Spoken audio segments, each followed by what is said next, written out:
আজকে আমরা দেখব বাইনারি সংখ্যার যোগ। তো বাইনারি সংখ্যা যোগ করার সময় আমাদের বাইনারি একটা নিয়ম থাকে। তো নিয়মটি আগে আমি আপনাদের সাথে ক্লিয়ার করে নিই। নিয়মটি হলো 0 + 0 = 0। আর একটা বিষয় হলো আমাদের হাতে থাকে একটা ডিজিট, বাইনারির সময় হাতে থাকে। তো 0 এর সাথে 0 যোগ করলে বাইনারির সময় হাতে থাকে 0। আর হাতে যদি 0 থাকে সে বিষয় নিয়ে আমরা চিন্তা করব না। যদি বাই চান্স আমাদের এখানে 1 হয়ে যায়, হাতের সংখ্যা যদি 1 থেকে যায়, তখন ওই ঘরটা আমরা বেশি করে মনে রাখার চেষ্টা করব। আবার যেমন 0 এর সাথে 1 যোগ করলে 1, হাতে কিছু নেই 0। 1 এর সাথে 0 যোগ করলে 1, হাতে কিছু নেই 0। 1 এর সাথে 1 যোগ করলে হবে 0 আর হাতে থাকবে 1। এই ঘরটা আমরা একটু বেশি করে মনোযোগ দিয়ে মনে রাখবো যে 1 এর সাথে 1 যোগ করলে 0 হবে, হাতে থাকবে 1। আর একটা শর্টকাট কন্ডিশন হলো 3টা 1 যদি আমরা যোগ করি তাহলে ফলাফল হবে 1, হাতে থাকবে 1। এই দুইটা ঘর বাইনারি বেলে আমরা বেশি করে মুখস্থ রাখার চেষ্টা করব। যে 1 1 যোগ করলে 0, হাতে থাকে 1, আর 3টা 1 যোগ করলে 1, হাতে থাকে 1। এই দুইটা বিষয় আমরা যদি মনে রাখতে পারি তাহলে আমাদের জন্য বাইনারি অঙ্কটা একদম সহজ হয়ে যাবে, যোগটা। আমি এখন আপনাদের সাথে একটু কয়েকটি যোগ নিয়ে আলোচনা করব। যেমন এইটার উপর ডিপেন্ড করে একটা যদি ডিজিট লিখি 1 1 0 1 1, তার সাথে প্লাস করবো 1 1 0 1। এটি আমাদেরকে বাইনারি যোগ করতে বলেছে। আমরা সবসময় যোগগুলি শুরু করব ডান পাশ থেকে। তো ডান পাশ থেকে যোগ করি। 1 এর সাথে 1 যোগ করলে নিয়ম কি আমার 1 এর সাথে 1 যোগ করলে 0 হবে, হাতে থাকবে 1। তাহলে 1 এর সাথে 1 যোগ করলে যেটি ফলাফল সেটা আমরা 0 বসাই দিব। আর হাতে যেটা 1 ছিল, এই হাতের একটাকে আমরা নিয়ে আসবো উপরের সংখ্যার সাথে যোগ করার জন্য বা নিচের সংখ্যার সাথে যোগ করার জন্য। বাইনারি বেলায় যেখানে 1 থাকবে উপরে বা নিচে যে পাশে 1 থাকবে ওর সাথে আমরা হাতের একটা যোগ করে দিব। আর যদি হাতে 1 না থাকে তাহলে চিন্তা করার বিষয় নেই।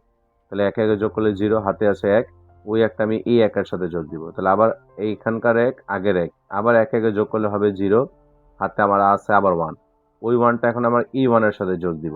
1 1 যোগ করলে আবার হবে 0, হাতে থাকে 1, ওই 1টা আমি এই দুইটা 1 এর সাথে যোগ দিব। তাহলে এখন দুইটা 1, হাতের একটা 1, টোটাল 1 হলো 3টা। তো 3টা 1 যদি যোগ করি তাহলে 1, হাতে থাকবে 1, ওই 1টা আমি আবার এই 1 এর সাথে যোগ দিব। তাহলে এই 1 আর আগের 1, আবার দুইটা 1, 1 1 যোগ করলে 0, আর হাতের একটা আমরা সামনে বসাই দিব। এই হলো আমাদের বাইনারি যোগের নিয়মটা। আশা করি বুঝেছেন। তারপর আমি আরেকটি উদাহরণ দিই আপনাদের সুবিধার্থে।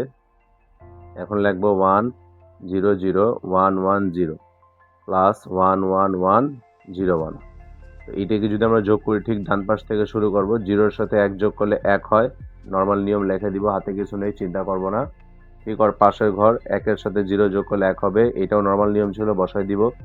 এখানে যখন আসবো 1 1 যোগ করলে হবে 0, আর হাতে আছে 1, ওই 1টা আমি নিয়ে আসবো এই ঘরটার সাথে যোগ করার জন্য। আমি আগেও বলেছি যে যেখানে 0 থাকবে তার কোনো ভ্যালু নেই, আমার উপরে বা নিচে যে পাশে 1 থাকবে ওর সাথে আমি হাতের 1টাকে যোগ দিব। তাহলে 1 1 যোগ করলাম 0, হাতে আছে 1, ওই 1টা আমি এই 1 এর সাথে যোগ দিব। আবার 1 1 যোগ করলে 0, আবার হাতে আছে একটা 1, ওই 1টা আমি এই 1 এর সাথে যোগ দিব। আবার 1 1 যোগ করলে 0, হাতে আছে 1, ওই 1টা আমি এই 1 এর সাথে যোগ দিব। আবার 1 1 যোগ করলে 0, হাতের একটা সামনে, যেহেতু আর সামনে কোনো ডিজিট নেই আমার এখানে নেমে যাবে। আরেকটা উদাহরণ দিই আমরা। যদি আমরা লিখি এখন 1 1 0 0 1 1 0 প্লাস 1 1 1 0 1, যে কোনো ডিজিট নিয়ে আপনারা যোগ করতে পারবেন, এটা কোনো সমস্যা নেই। আমি এখানে মন মতো করে ডিজিট লিখতেছি, আপনারা আপনাদের মতো প্র্যাকটিস করবেন বারবার। যদি কোনো সমস্যা হয় তাহলে আমাকে অবশ্যই জানাবেন। তো ডান দিক থেকে আমরা যোগ করবো। 0 এর সাথে 1 যোগ করলে 1, আবার 1 এর সাথে 0 যোগ করলে 1, এই দুটি নর্মাল নিয়ম ছিল আমাদের। এখানে যদি আমরা যোগ করি 1 1 যোগ করলে হবে 0, হাতে আছে 1, ওই 1টা আমি এই 1 এর সাথে যোগ দিব। আবার 1 1 যোগ করলে 0, হাতে আছে 1, এই 1টা আমি এই ঘরের জন্য নিয়ে আসবো। তো এখানে অলরেডি দুইটা 1 ছিল আর হাতের একটা 1, টোটাল 1 হয়ে গেলো 3টা। তো 3টা 1 যদি যোগ করি ফলাফল হবে 1, হাতে থাকবে 1। তো তাদের ফলাফল হিসেবে আমি 1 বসাই দিলাম, আর হাতের একটা নিয়ে আসবো আমি এই 1 এর সাথে আবার যোগ করার জন্য। আবার এই 1 এর সাথে যদি আমি যোগ করি তাহলে 1 1 যোগ করলে 0, হাতে একটা 1 রয়ে গেছে আমার, ওই 1টা আমি সামনে বসাই দিব। তো আশা করি আপনারা বাইনারি যোগটা বুঝেছেন। তারপর যদি কোনো সমস্যা থাকে আমাকে বলবেন, আমি এই বিষয় নিয়ে আরো ক্লিয়ার করার চেষ্টা করব। আজ এই পর্যন্ত থাকবে। আসসালামু আলাইকুম।